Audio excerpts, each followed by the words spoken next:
Czechast, a podcast in English about Czech and Moravian society, history, culture and economy. Hello and welcome to Czechast, the podcast in English about all things Czech. I'm Vít Pohanka. As the year draws to a close, we traditionally look back, and sometimes it's worth returning to a conversation that suddenly feels even more meaningful than it did at the time it was recorded. If there is one Czech personality for whom 2025 truly became a year of extraordinary success, it is without doubt Jakub Hrůša. He is one of today's leading Czech conductors and an internationally respected music director. He made his mark early on at home as music director of the Philharmonic Orchestra in Zlín, and later built a major international reputation as chief conductor of the Bamberg Symphony in Bavaria, Germany, one of Europe's most distinguished orchestras. From there, he quite literally spread his proverbial wings.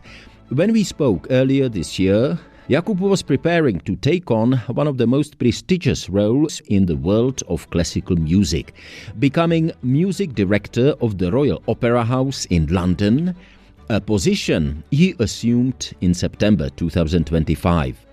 But even since then, his story has continued to unfold.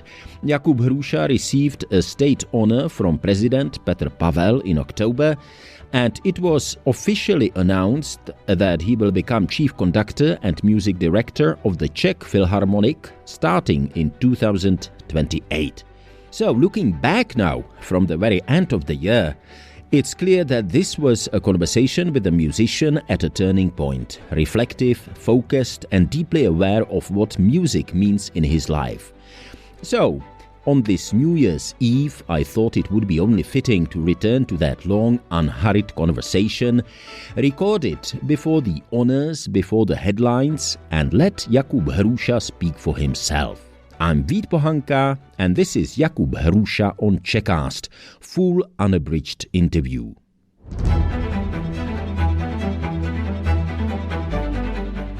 Czechast, a podcast in English about all things Czech.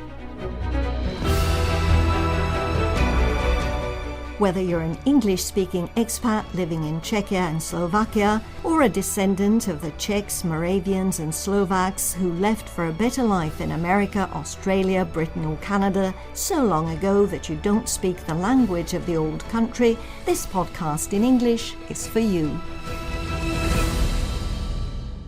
My name is Jakub Hrůša, and I am a Czech conductor who's got a beautiful, fulfilling international career with amazing jobs about which I never really dreamt, because it's really so much beyond what I expected in my life, but really the top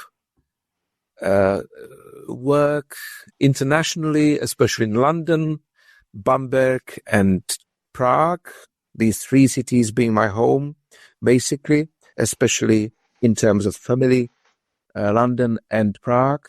And I am a passionate music lover whose vocation is to share this passion with public and spark the enthusiasm which I feel for music generally in them, together with the orchestras and opera houses I'm leading.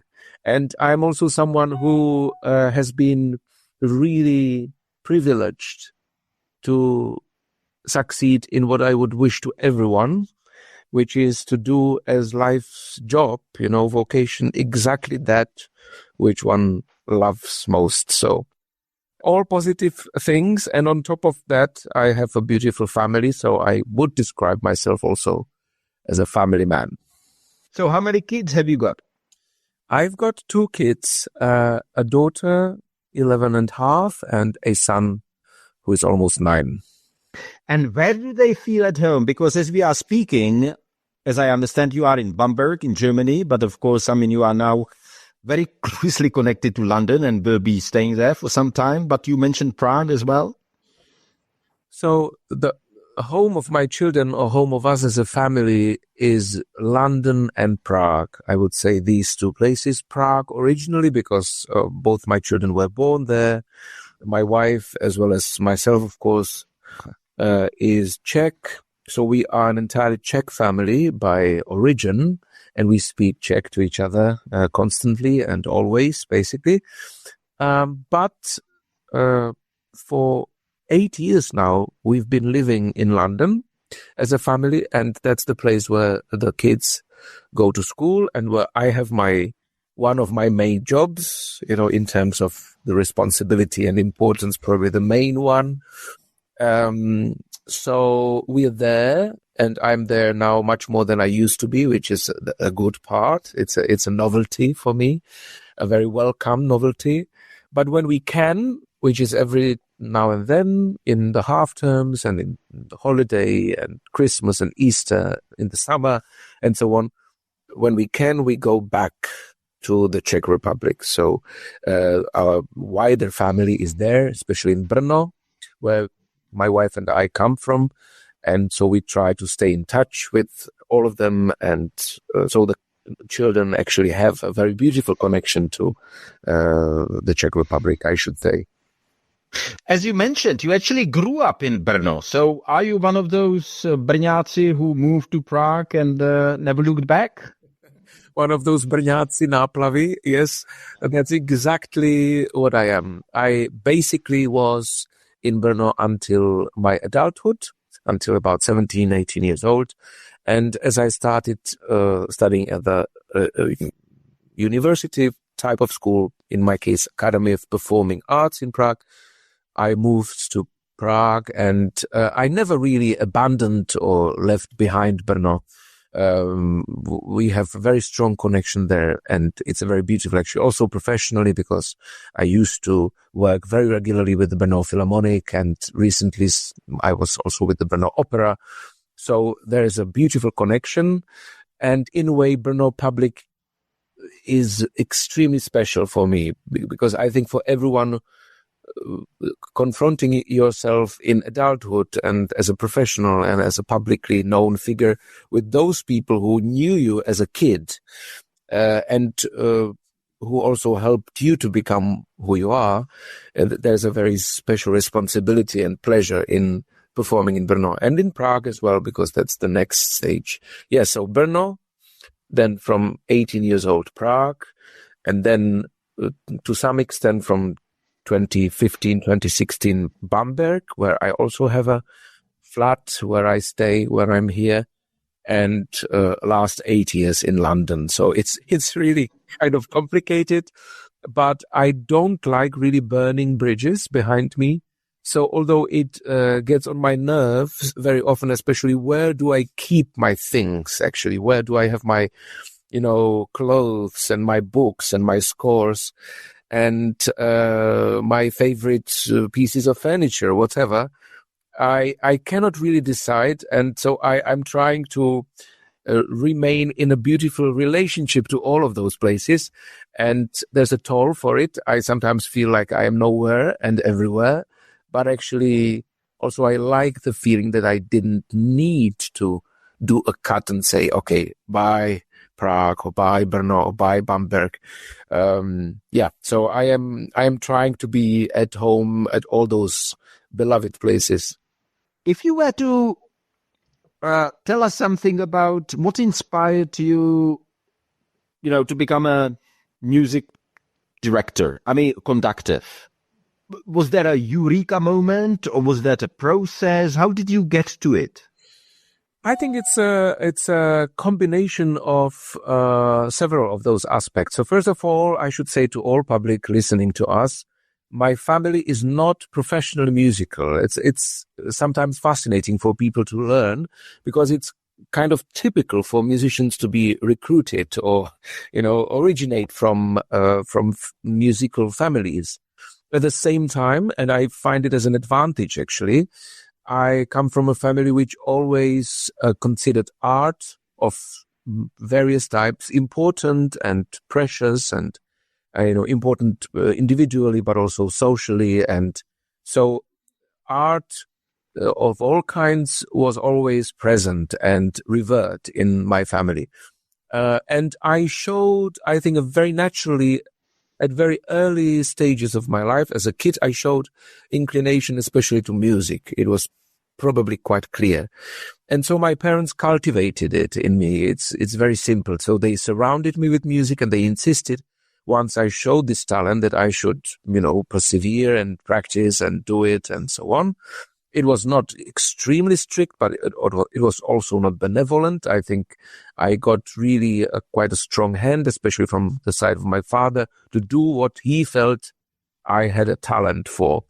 And at the same time, I should be quite fair to say, I never thought back then it would be my profession. So my whole childhood, I was doing this music occupation of various kinds, various instruments, singing, a little composing, playing, improvising, more serious, less serious, whole childhood as something which actually is a natural part of my life. But then I kind of protested to do more of it than necessary, and navigated myself into what we call gymnasium, a grammar school, a normal secondary school, where I was supposed to get ready for some kind of a job. I didn't know what, probably something with humanities, because I always was inclined more to, languages and history and literature and so on, more than maths, chemistry, physics, etc. And in the middle of that period, like when I was really starting growing up, teenage, I realized suddenly I didn't want to lose music as a main focus. I couldn't suddenly imagine that I would be doing some kind of a job as a main portion of my life, and only in the remaining time I would be able to occupy myself with music. It may be very sweet and very beautiful for majority of people, because it's their hobby, and therefore there's this love fulfilled and no one forces you, etc. But for me, it was different. I thought I need to have music as the central point of my life. And there, my passion for music really arose. And I think I was clever enough and self-sensitive enough, which I again would wish to everyone somehow to intuitively grasp, to feel conducting would be just the right thing for me, because my nature seemed to be very close to this kind of vocation. And I always loved, especially orchestra sound, big scores and, the variety of what the orchestra does. And I was always, even if some people laugh at it, but I was always inclined towards classical music. I had periods in which I listened to a lot of rock music and pop and jazz and folk or whatever else. But I always returned back to classics, because I always thought it's just so much richer, so much deeper, so much more interesting, and so much more timeless also, because I'm kind of opposed to fashions.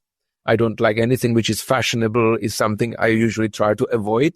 So I usually discover everything like one wave of fashion later than everyone else, because I have this animosity to the streams and waves of especially mass appreciation.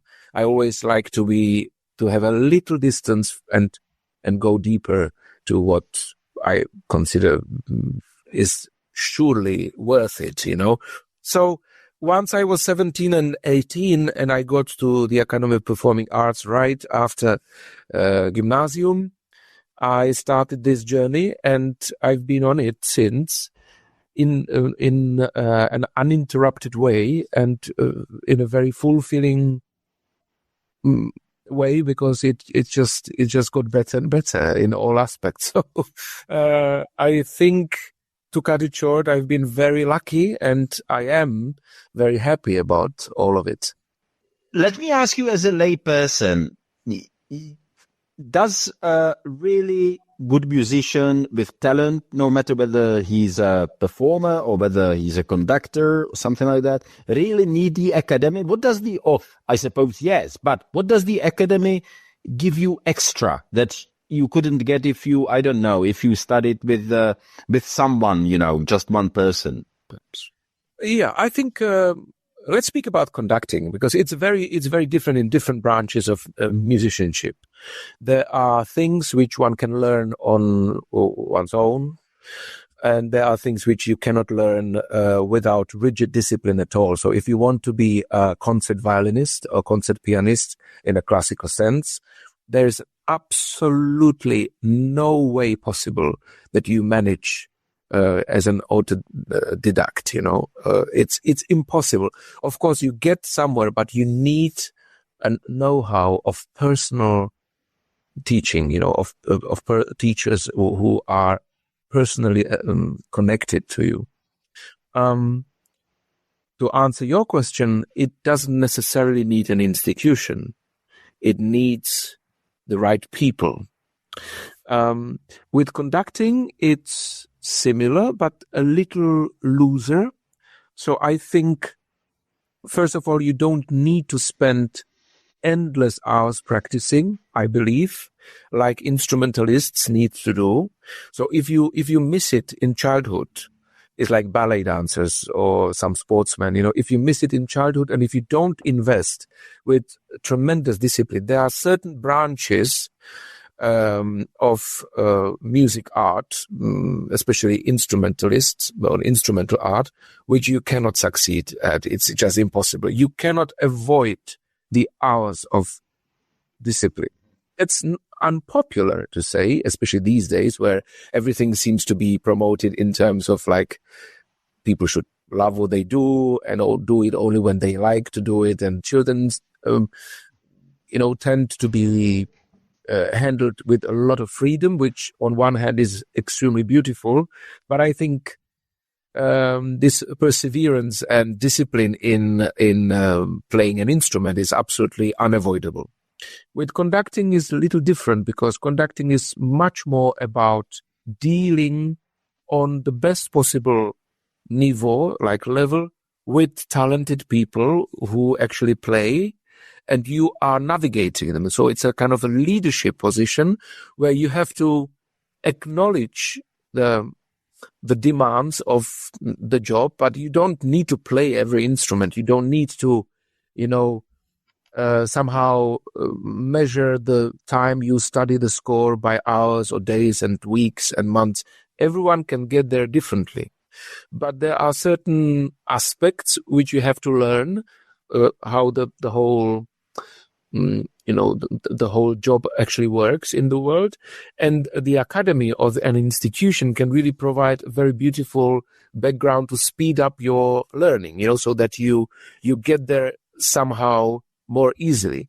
But I think one has to be very personal and searching for personal advice, whether he or she is at the academy or not. It's, after all, it's really about your active approach and meeting the right people at the right time.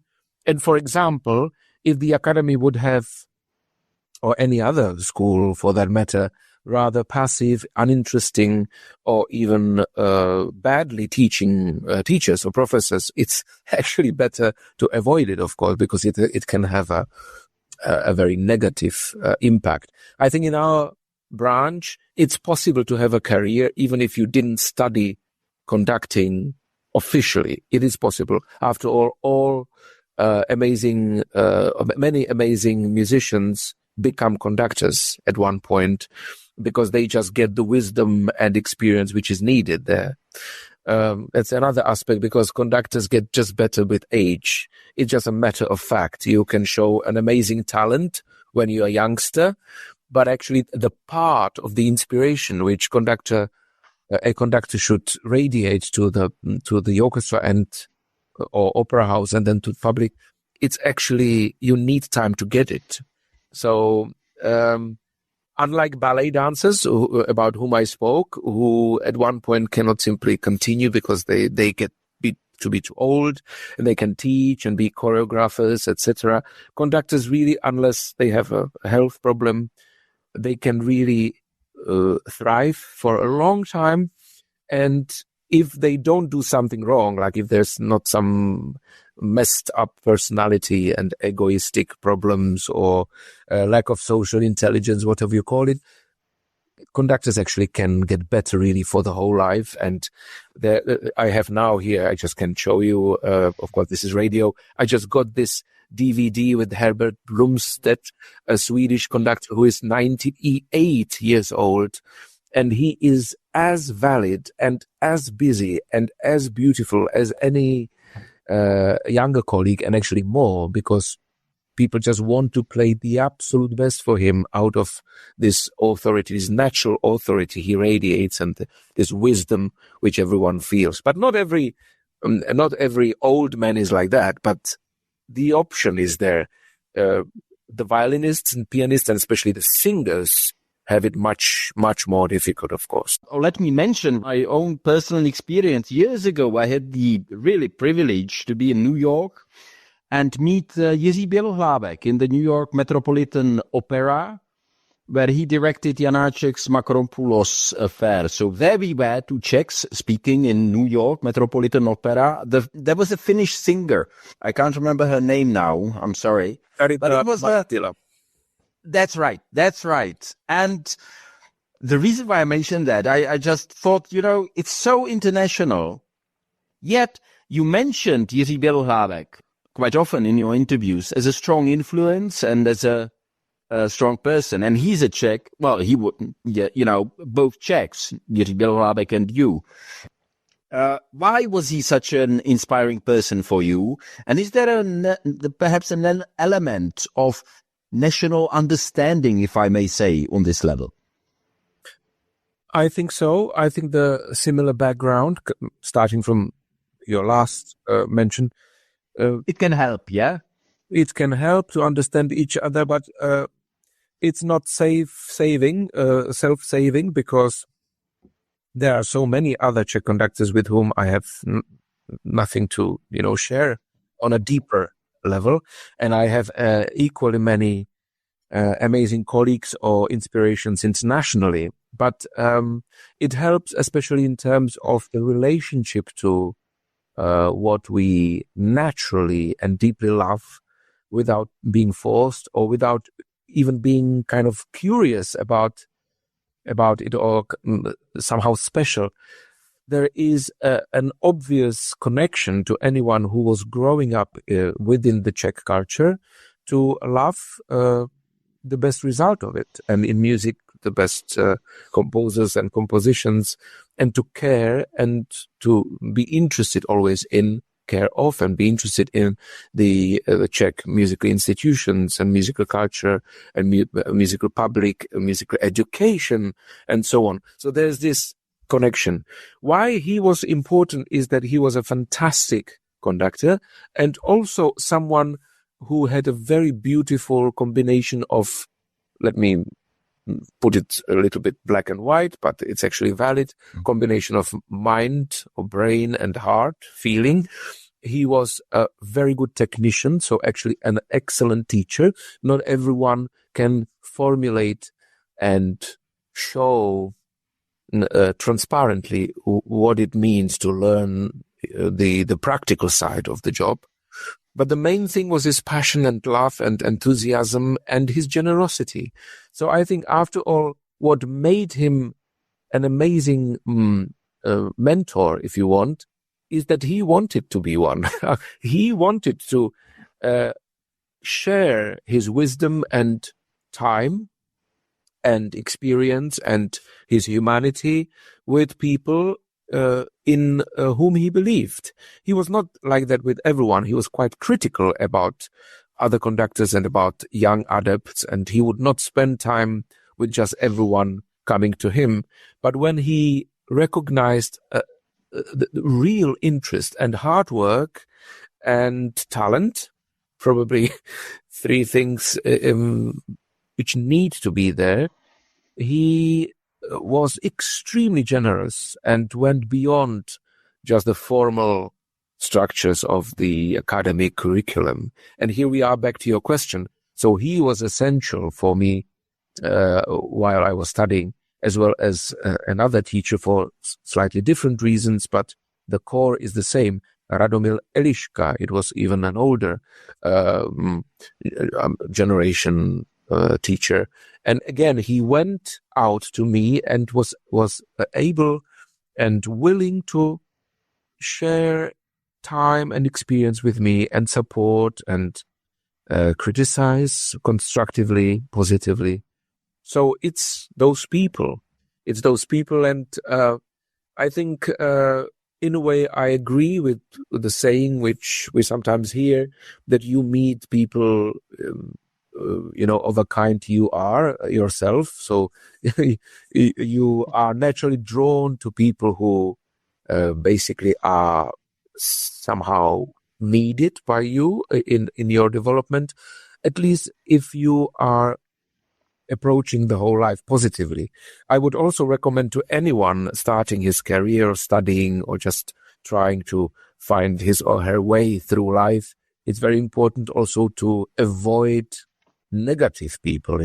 I've tried always to follow, not to spend too much time with people whose energy is really bad and who don't feel like helping you. It's not selfish, it's not just about your profit, but it's about your soul's well-being. You just don't want to spend portions of life with someone who is telling you all the time that it's not good enough and that you should do something else, and unless it's true, and then it's very difficult to recognize all those subtleties. But anyway, I think that's why I say, without meaning it as a phrase, I've been very lucky that I met those amazing people in my life, and Jiří was one of the absolutely most important ones. And if you look behind me there on a wall, there he is, next to Rafael Kubelik, who is also a huge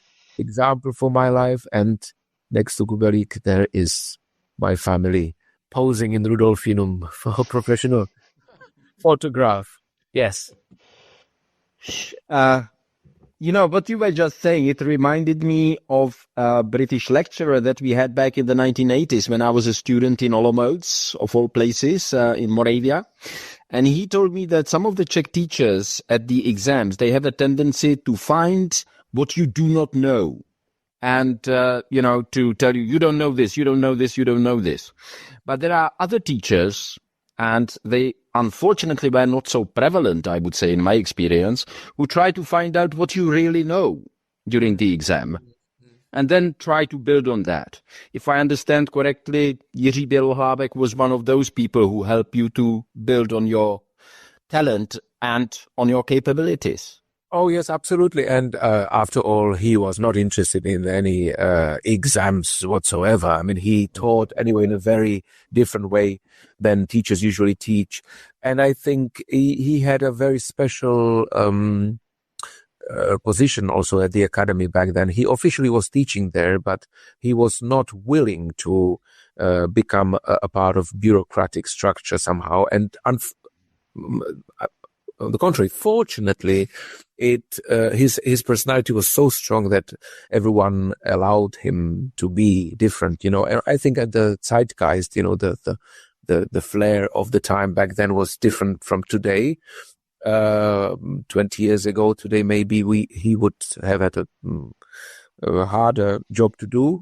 But anyway, you're right, and I don't mind. I wouldn't be as benevolent or as new age free, whatever, to say that one should only praise and one should only say positive things.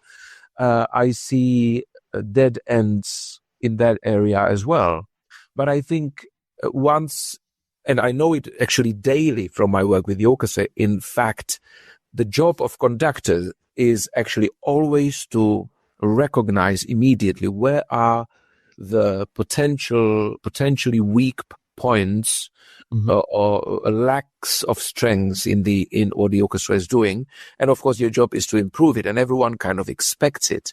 But it's one way to look at it like, oh, I am so great in finding out all those problems. And another way is to check them, to know about them, and address them through a positive approach. Sometimes it's helpful, and that's what Jiří sometimes did, to be absolutely clear about naming the problems. And I find it very liberating, actually also in a private life, when there is a clear idea that there's a problem and you stand for it, that you recognize it, then it's very good just to say it. And this is the problem. And at the same time, because that enables you just to get rid of that, because it's named, and you can work on the journey which is positive and address how to improve those. So at least in terms of teaching. So I think the main thing is that a student or any young person or any child for that matter feels that generally he or she is just amazing and has a fantastic potential and shows fantastic results already. And those aspects of critique, if you want, are just particular aspects of training things which need to be improved on generally positive way to a better future. So Yuri was very supportive, but I saw him also cynical and very ironic. So if he met someone who was just a nonsense for him, not because because of the personal features as such, but because of the attitude. Like if someone just seeked out endless discussions and arguments, or was lazy and was trying to cover it with a lot of philosophy and so on, he could be extremely brutally honest and say some very cynical comments. But it was his way of protecting his own, precious time and personality. Everyone has to decide where to put the energy, and it's kind of a life issue for all of us because we don't have it endless and limitless, and one has to put it into the things which make sense. Thank you for putting it into context. I think that positive criticism is, of course, necessary. But if we turn page a little bit, when I was preparing for this interview, I understand that you spent some time with the Bohuslav Martinů Philharmonic Orchestra in Zlín. And I don't mean this in any kind of, how shall I put it, conceited way to say, Zlín is not, it's a provincial town, it's a smaller town. Now we are speaking, you are in Bamberg, you're in London, you went to Prague. What did it give you, this experience from, let's say, the provinces? But again, I'm saying that in the, good sense of the word. Two things. I was 23 when I got the job of the music director there. So it provided me with a security, a confirmation that the path I had chosen was the right one. And I could really start working on my own responsibility in all complexity. So suddenly I could embrace what it means to be a conductor with everything which belongs to it. And people back then, including the older generations, although they occasionally were very critical about my lack of wisdom, whatever, because I tended to choose a very shortcut solutions and maybe didn't have patience enough with what it means to be aging in orchestra, and you can imagine what it feels for, say, a 60-year-old a musician to have suddenly a boss who is 23. I mean, it's not easy. It cannot be easy. But even those people, I think, recognized my abilities and my preparation and my professionalism. And so it was this aspect. I could build my own life without anyone saying to me, you should not do this and that. Conductors, apparently, we are lucky, I would say, that we don't have bosses. No one tells us really what we should do. At least predominantly. I mean, there are aspects where we cannot choose freely, but basically we have to be responsible to ourselves in terms of our choices. So I could train myself about it very early. And at the same time, the orchestra back then was going through a generational change. So there were a lot of young musicians and very passionate musicians. I'm sure it's the same thing today, but I describe what I felt back then, and I almost felt a section or part of the orchestra, some third of it, was almost like a student orchestra. They were these ambitious musicians whose absolute goal was to get as best as possible. So they really appreciated the hard work. But it would all have been not as meaningful for me. I think the main thing which I gained from there is the personal, the human aspect. I realized actually that it's possible to connect the utmost professionalism, ambition, and artistic, career, however you call it, with a very personal approach, very warm relationships with people, and with a relaxed atmosphere. Actually, I think Zlín really relaxed me as a person. Also, I think with their Moravian traditional, kind of little bit out of the way approach where you feel everything has a little more time and everything is a little more rooted, and people are a little more original and also friendly if they want. So suddenly, I think out of being a little too tight and academically oriented, these couple of years, 4 or 5 years in Zlín really helped me to get to be a real mensch, real person, and embrace that kind of the job, that one is not a ruler, a monarch, or a dictator, but someone who is there for people to feel well in all ways, in the way of improving the quality, but also in the way of having a good feeling about it. So, and I built relationships there, friendships. I really couldn't have wished for a better start on my career. And simultaneously, it was so lovely. In fact, I was an assistant conductor in Paris at the same time. So I was always flying. There was this smart wings or whatever flight it was in the very early morning, 6 o'clock from Prague to Paris. How many times I went by car after a Zlín concert straight to Prague and fly at 6 o'clock to Paris, and they're sitting in the rehearsal.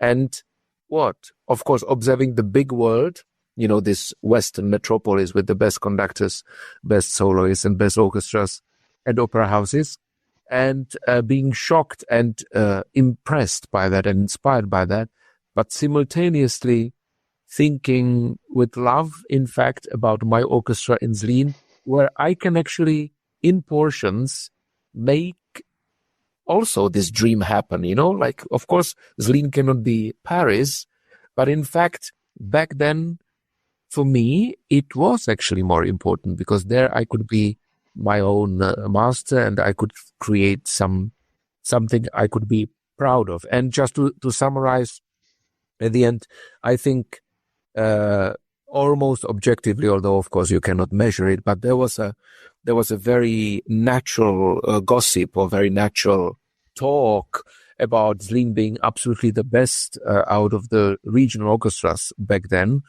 and people started to connect this recognition with my person. So I also got extremely good reputation about this, about this improvement of the quality of the local orchestra. And of course, it was not in my tenure, but it was during my time that the serious discussions about the new concert hall in Zlín started happening. And so it was nice to witness then, to have it, and so on. So Zlín was extremely important, and actually I regret that my career, which is otherwise so amazing and beautiful, doesn't really allow me to go back and see those people regularly enough, because I've always loved them.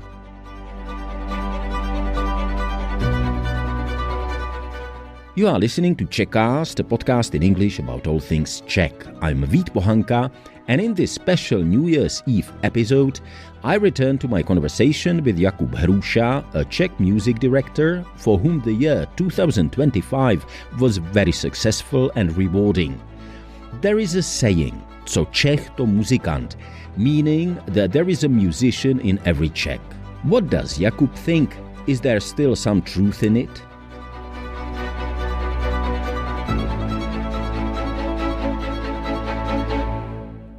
I think Co Czech to muzikant was valid in the 18th century because the recruitment of musicians in Europe was somehow surprisingly almost dominated by Czech instrumentalists.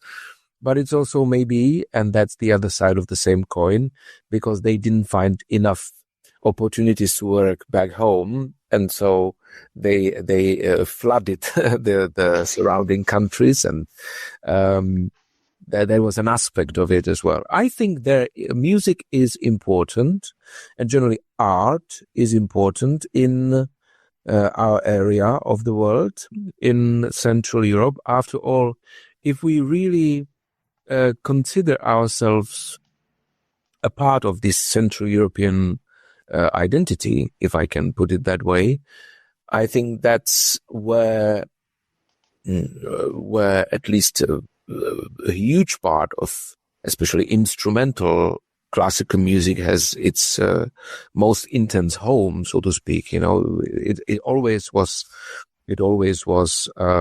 full of music making of that kind. Like Italian talent is the opera, of course, singing, and of course Baroque music, and the luthiers, and building the violins, and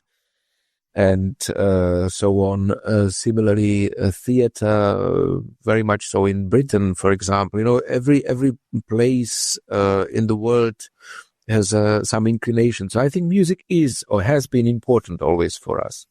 But maybe it has to do also with the size of our country, where somehow also the cultural, the focus, or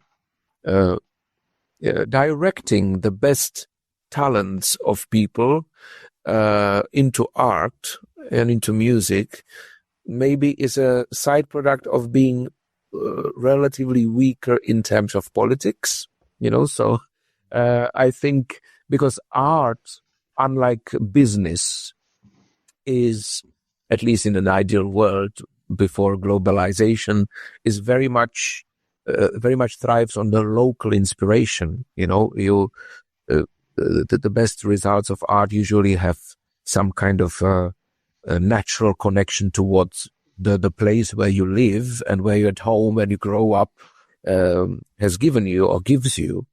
And this Czech nationalistic upheaval, you know, in the 19th century, of course, added to it, because suddenly it was a period in which so many composers really wanted to start to be much more connected to what the local sources of inspiration are. So, in fact, I think it was a very specific period of the 19th century and the first half of the 20th century where this amazing flood of just extraordinary quality of composing, for example, appeared in our sphere of the world. So indeed, you named Smetana, Dvořák, you should name Janáček, you should name Martinu. It's composers who are really like top stars in the world of classical music. I don't think Dvořák is any worse off than Chopin. Of course, Chopin is a very specific case because it's all about piano, of course. But Chopin doesn't have any orchestral pieces, for example, so there we are much better off, because Dvořák wrote operas, and cantatas, and concerti, and symphonies, and chamber music, and whatever you think about. And he is really among, say, top 10 composers of the world, absolutely clearly.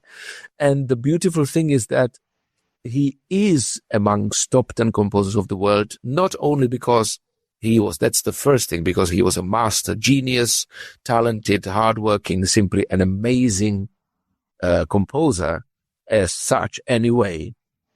And he would be one even if he spoke German and lived in Berlin or Vienna.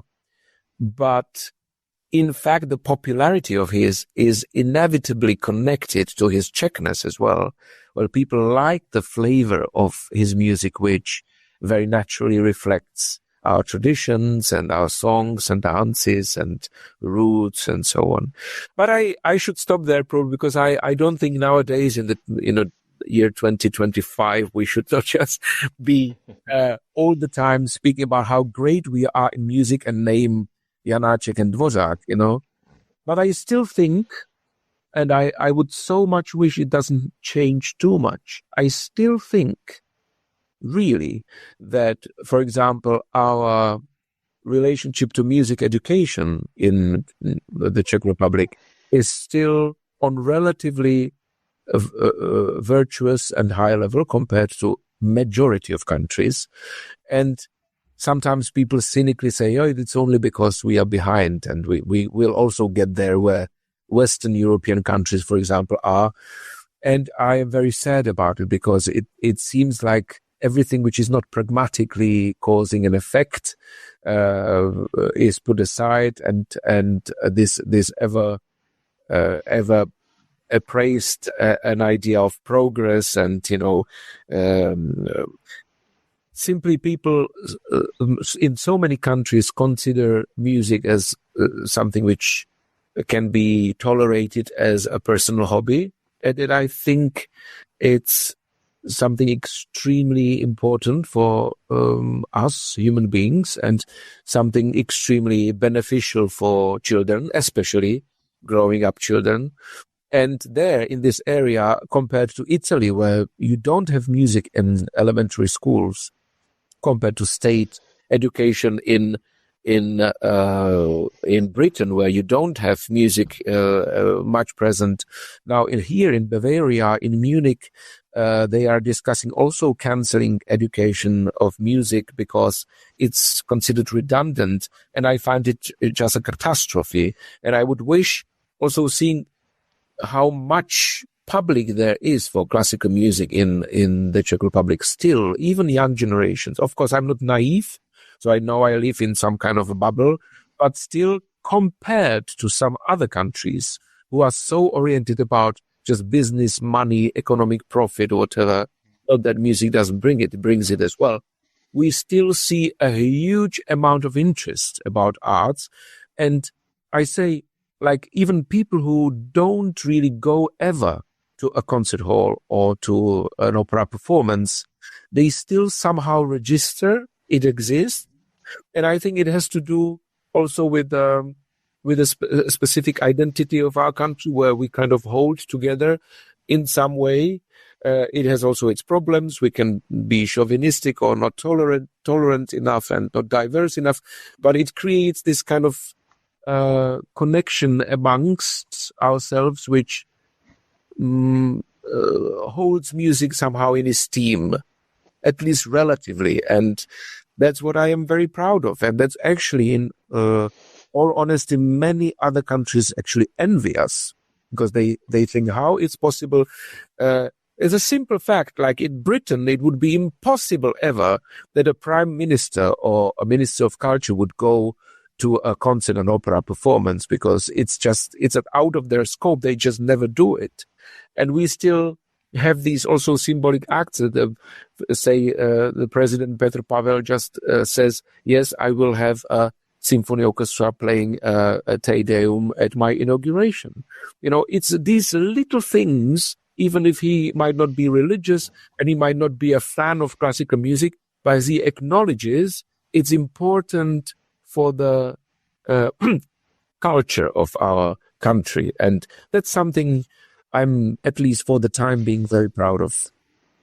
We actually only kind of touched on it, but the fact itself that there are elementary musical schools, zušky, základní umělecké školy in Czechia, it's actually quite unique. I did a program a few years back, about half hour long, both in Czech and English, about the existence of these schools, and they are financed totally by the state and the cities, the communities. It's kind of half-half. And that's really unique, isn't it? I mean, there's nothing like that in Bavaria, where you are right now. No, I think there are institutions like that, but say in Britain, where my kids grow up, of course, if you go to a private, or you should say independent school, those are full of music, but it costs money, of course. I mean, it's the best investment of money you can do, and that's how I take it. And when you find an amazing school of that relatively traditional type, you have the best of best, and you have so much music there, and it's really amazing. That's what we don't have in the Czech Republic. But of course, what creates the general spirit of the country is the net of the state schools, and that's, then forget it. I mean, no music at all, and actually it becomes really a problem, because basically that's in a diversion, what comes back to me as a music director of the Royal Opera House, that actually people just say the young families or young children cannot afford to learn music, because the only way to do it is to pay for a private teacher, and families just have to be careful about how they distribute their money. And of course, we shouldn't go too far, because people are crazily able to pay so much money for nonsense of the highest caliber, and they wouldn't put money into something important. But that's everyone's choice, of course. But basically the argument remains, like, it can be very elitist. Only rich people can actually afford to have a teacher for music. And that's what is totally absent, this problem, in, at least for the time being, in our country. And it's very beautiful. I mean, the whole idea that anyone basically can go from the primary school and on the way home attend the primary artistic school, and for very little money to get musical education, it's just fantastic. And it's just not music, it's also drawing, and painting and visual arts and ballet and theater, you name it.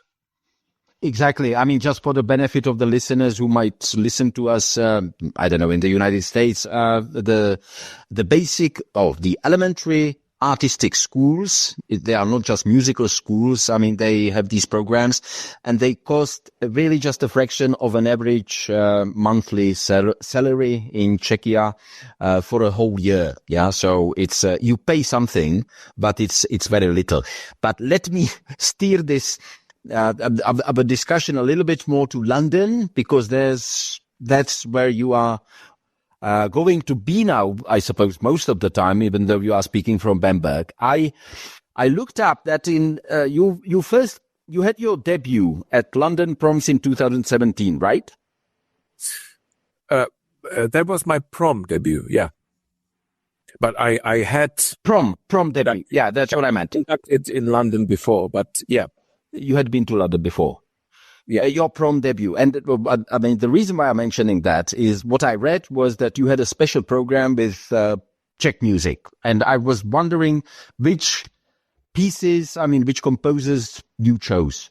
Oh, it was a very clear programmatic idea. It was a focus on the idea of the inspiration so important in the history of our musical culture in the 19th century of the Hussite chorale, Husický chorale.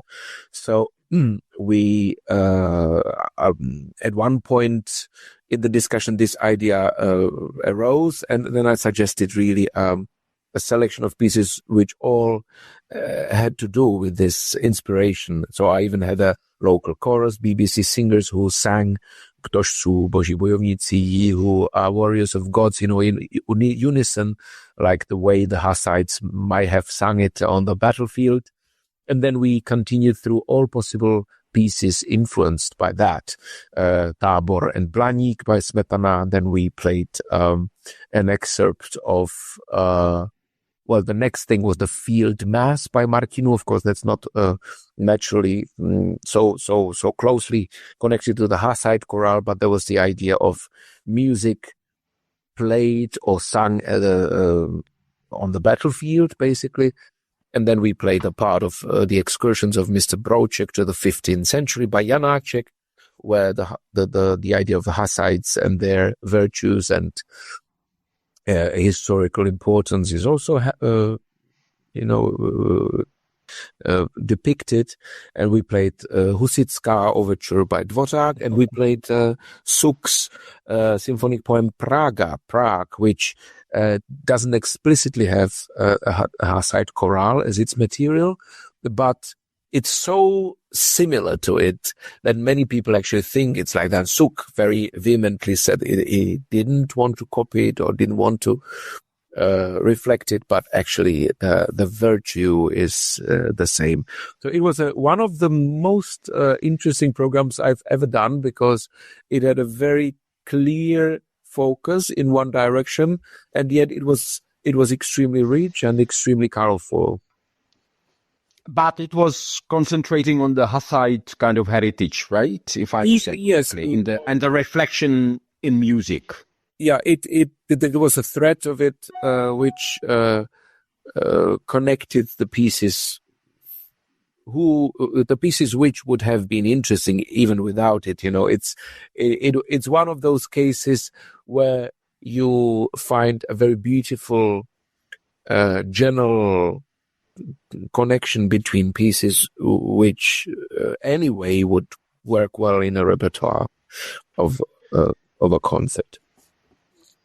Now, you're set to become the music director of the Royal Opera House in Covent Garden in London in September of 2025. And you are the first Czech after Rafael Kubelik, right, who's going to hold that position.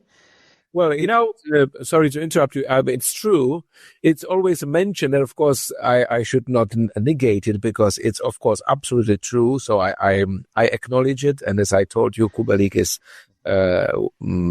probably amongst the conductors of the past, definitely the most famous Czech conductor internationally, and also the one who succeeded, and that's quite important, equally much in the field of conducting Czech music and an absolutely universal repertoire of other kinds. He was as great in Dvořák as in Mozart, as in Richard Wagner. Actually, some of the absolutely best recordings of Wagner's music are by Kubelik. It's a general recognition. It's not just my idea. And as well, contemporary music, But why I stopped you, because you see the only second Czech after Kubelik, well, there were not so many of those music directors. The tenure of music directorship in that house is usually, in average, like at least 10 years, if not 15. So between the war years, when the current form of Royal Opera House was built, there were not so many. There was Karl Rankel, there was Kubelik, there was George Solti, a Hungarian conductor. There was Sir Colin Davis, who was British. That's 4. 5, Bernard Haitink, a Dutch conductor. Antonio Papano, who was there for 22 years. And it's me now. So I am only the 7th one. So there's no wonder that I would just put it a different way. It's extraordinary, actually, that within that number of conductors, there happen to be 2 Czech guys,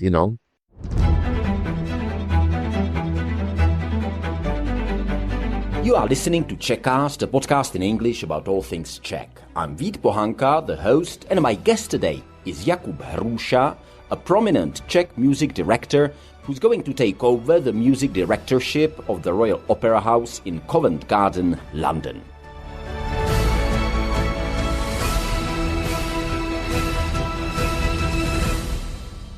And don't get this wrong, I'm no kind of nationalist, but, you are a Czech in Covent Garden, in this big London, in this big city, which has got almost the same population like whole of our country. And you are there. I mean, that's the top of the, I would say top of the pops, which was something completely different on the BBC. But that's really top of the world, isn't it? How do you feel about that?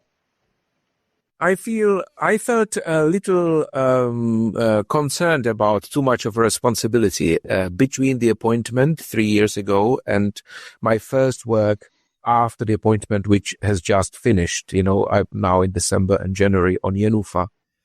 And so I felt like a swimmer who loves to be in water and knows he's going to swim in the best water in the world, and knows that he is really great at swimming, and knowing that it's not just the best arrangement of a pool, but it's also something one for a long time wished for, and whatever. Every ingredient was right, but I was still not swimming, I was still on the bank or simply just about to jump in and swim again. And so now I have swum, and I can say it's been just even more amazing than I thought. And not just that I'm kind of self-importantly feeling I'm doing something amazing, but what was really disarming, not only the harmony in the house, and that they really are who they said they are, and that what they expressed, that is, we want you not because of some kind of profile in the career, or because of some statistics, or because someone told us to do it, or because no one else has been there for us to have. We want you because we got to know you in the work, and you're the right person for us. And when I said, so what is it that you want from me? And they said, you be yourself as you are. Okay, maybe very vague, and yet it's really the best possible feeling that I arrived there. I am myself, and it just feels like the best possible mutual inspiration. I'm impressed, inspired, really astonished by the quality of the house, of the approach, professional and human, aspects of which are absolutely top in the whole world. And I don't think, of course, there are so many amazing opera houses in the world, but there are certain aspects of how Royal Opera functions which are absolutely top. We could speak about them at another point, but I'm really so impressed, and they seem to be so inspired by myself. So it's amazing. Czech music, Jenufa, where people who have spent decades, whole lives admiring opera and art, just say the way you presented the opera makes us actually recognize it's one of the best top pieces of the whole opera repertoire.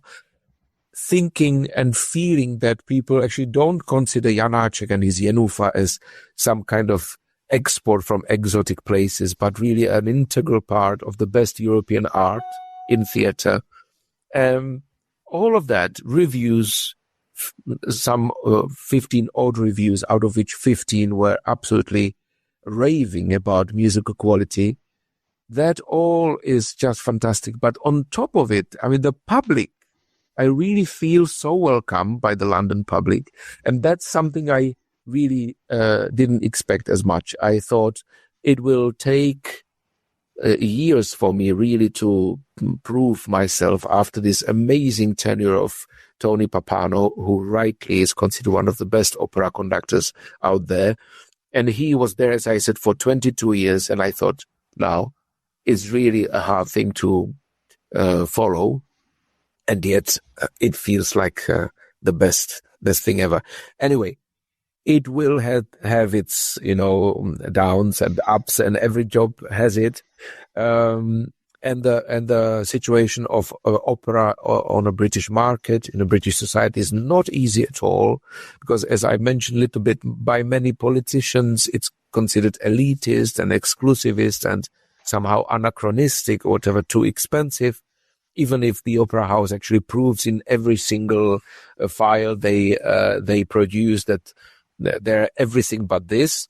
But the start has been absolutely fantastic. So now I feel I am really at a place where I should be, and I'm ready from September to go on in full intensity, so to speak.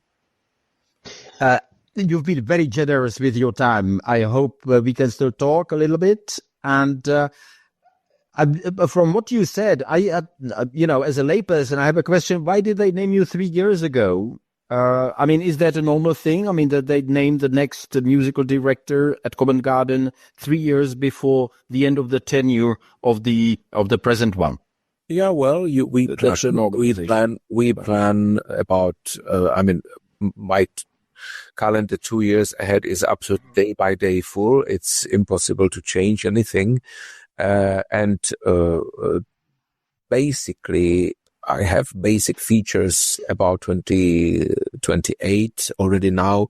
In Opera House, we know what titles we will play in 2030. So it's really a normal scale, because everything, the planning is extremely important for the Opera House, really day by day basis, in order to make everything work. But also my predecessor, Tony Papano, was still there 2 years ago. But if they didn't name me, then I would probably, my life would take me somewhere, would have taken me somewhere else, and they wouldn't have had me. It's that why it took so long to work there. That's my problem. I mean, a nice problem to have, I guess, but the problem on my side, I just didn't have time earlier. So you were fully booked. Yeah, fully booked. Didn't have time that I sat at home, but I was an opera. It needs really at least 1 month's time, and there was no way for me to do it. But in a way, I mean, this waiting, which occasionally felt too long, and increased a little bit of a stress, what it would be like in the end, paid off, and I'm very happy where we are now. And I don't want to get stuck kind of on these organizational things, but what do they do differently in London than in, let's say, in Germany, in Bavaria, or in Prague? I mean, is the organization different? Is the way of working with the musicians, be it the conductors or the instrumentalist, are there differences, or is it more or less the same mode of operation? No, it's almost is as different as it's almost two different genres. So we have really for lay people now. And by the way, Vita, I think I should go soon because let's have like 5 minutes or something like that. It is two different forms of how opera theater can work. One is called repertoire theater, and the other is called stagiona, and a project theater. So for us in Central Europe, the repertoire theater is typical, which means you have many, many titles being presented in one season. In Vienna, for example, it's up to 50 titles a year. And you come back to things which have been prepared in rehearsals relatively randomly at various places throughout the season. It just comes back and back and back. So you have to actually present many titles at the same time, which creates more variety for the public, of course, but also a very crucial problem that at one point it starts really to go on in an automatic way. So you don't have much input into what quality, what exact result you are presenting in terms of staging, in terms of music details, in terms of personnel in the orchestra. So there's a huge aspect of randomness there. And of course, you can still create art on the absolutely top level. And if you have a good ensemble of singers present in the house, you can have a family feeling, which is very worth it, and nothing against it. But for conductor, it's really actually difficult to secure the best possible quality. Unlike in symphony orchestras, where the quality is absolutely essential because you focus on one project, then you deliver it, and then you go to another. Whereas in opera, you focus on one project, deliver it, and then you come back to it in 1 month, 2 months, 3 months, 1 year, 2 years. And in some cases of popular operas like La Bohème or Zauberflöte or whatever it is, there are some opera houses where they don't rehearse it at all. It's just That's what we call in Czech samospát, It goes like with self-functioning tendency somehow. So the conductor needs necessarily to be a bit of a passive person and kind of take what they give you and just, cook from the ingredients you just inherited, so to speak. Whereas in London or Metropolitan Opera, basically in English-speaking world, where also, and that's the other side of the coin, the opera house is not state-funded, not fully. It's more of a private enterprise based on private money of donors. And that means not just one or two people, but actually hundreds or even thousands of people who support traditionally the opera house. It operates completely differently. There's a project which holds together for, say, months or two, and then it goes away. And in London, on top of that, this stability is absolutely adamant to many aspects of what they do. The stage crew is always the same. The orchestra never rotates. It's always the same people who play the piece. The singers don't have alternations because of the nature of stuff.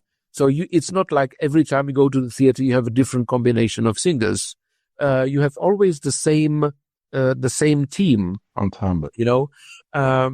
And I could go on like there's many aspects of that. So, because everything costs so much, and the cost is really people's money, so to speak, concrete people. And if those concrete people don't get happy about what is happening, they just stop giving it, and that's it. It could actually ruin the house. So it's much more responsible in terms of effectivity, in terms of responsibility, and in terms of everyone working on the highest possible level, because they just cannot allow any laziness, any indifference, any kind of, laissez-faire approach. And together with, that's many places, in the West and America, but sometimes then you feel you are actually in some kind of a factory where everything is like, when you produce cars or something. And that's the most amazing thing, that this house on top of it operates in an entirely harmonious and human way, that you actually never feel any hysteria and never feel any additional stress apart from the positive stress of a performance. I'm actually in awe observing how fantastically this opera house works, and really chapeau, and I'm very proud of what I've seen there. And really, one cannot be just different than them. If you enter the house, the ethos, the work ethics is so high that if anyone fails to meet them, he cannot or she cannot survive there. I tell you. So that's what I really, what else can a boss, who I am now, what else can you wish for? Is this ethos of work is absolutely exemplary. But thank you so much for not minding me bringing you down to our kind of very basic level and having to explain these things, which I could probably Google, but it just came to my mind. I have only very last question, and I will be happy for a very short answer. Your kids now speak to you in Czech, right? In your household, you speak Czech, right? Do you think they will speak Czech to their children? And is it important for you, or you don't care? Oh, well, it's very important to me, but as much as I can influence, of course. So, I would very much wish so. I think, quite honestly, if you really want a realistic answer, I think it very much depends on their life partners, because I think it's profoundly more difficult to keep your native language if it's a language of a small country, when your husband or a wife or a partner, the other parent for the next generation, speaks English, for example. So then it suddenly becomes like a niche which you might like or not. I know actually some families of mixed marriages where they have, say, 3 children, and every single child has a different approach to this minority language. But if they end up having a Czech partner, then of course I think the chance is much higher. I think what I observe is their relationship to our country, to the Czech Republic, is very beautiful, and the country is not something indifferent in the distance where they just heard from the parents how important it is. I think they live the relationship to the country, so that's a good start, and I think Czech music plays a part in it, and Czech culture, generally Czech books. We are a very reading family, and etc. Czech movies, for that matter. It's kind of moving and touching, seeing my children, 11 and 8 to 9, actually loving Czech movies of the 60s, 70s, and 80s, and 90s, and they find if the movies are good, they just find it as beautiful as the previous generations. That's back to my idea. Maybe we are a little bit like that as a family, that we don't get crazy about fashions, but actually kind of like coming back to some aspects of traditions which are worth representing. And, this dialogue with the past, of course, you have to choose well, because by far not everything from the past was better than now. On the contrary, but if you choose well, at least in terms of art, which I don't think is only actual, but is also timeless, should be valid for any kind of generation, that works. And in this way, we are connected to the Czech culture quite beautifully. So let's see what the children will live like in their further lives. So said the next music director of Royal Opera House in Covent Garden in London, Jakub Hrůša. Maestro, thank you so much for your generosity with time. And what can I say? Good luck. And I'm really proud of you. I have to say that. Thank you. It's been beautiful speaking to you, Vít, and everyone there. And I am proud of us Czechs, Czech culture, Czech country.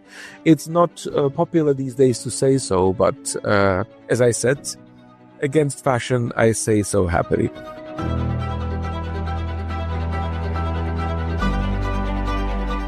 You've been listening to a special New Year's Eve edition of Czechast featuring Czech conductor Jakub Hrůša, recorded earlier this year at a moment that now feels like a beginning of a remarkable chapter.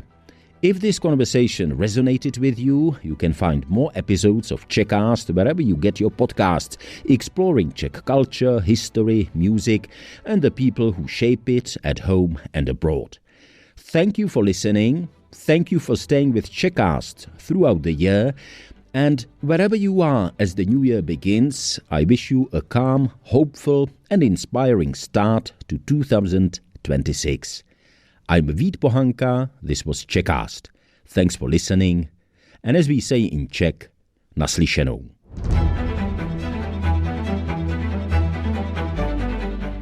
Czechast, a podcast in English about all things Czech. Whether you're an English-speaking expat living in Czechia and Slovakia, or a descendant of the Czechs, Moravians and Slovaks who left for a better life in America, Australia, Britain or Canada so long ago that you don't speak the language of the old country, this podcast in English is for you.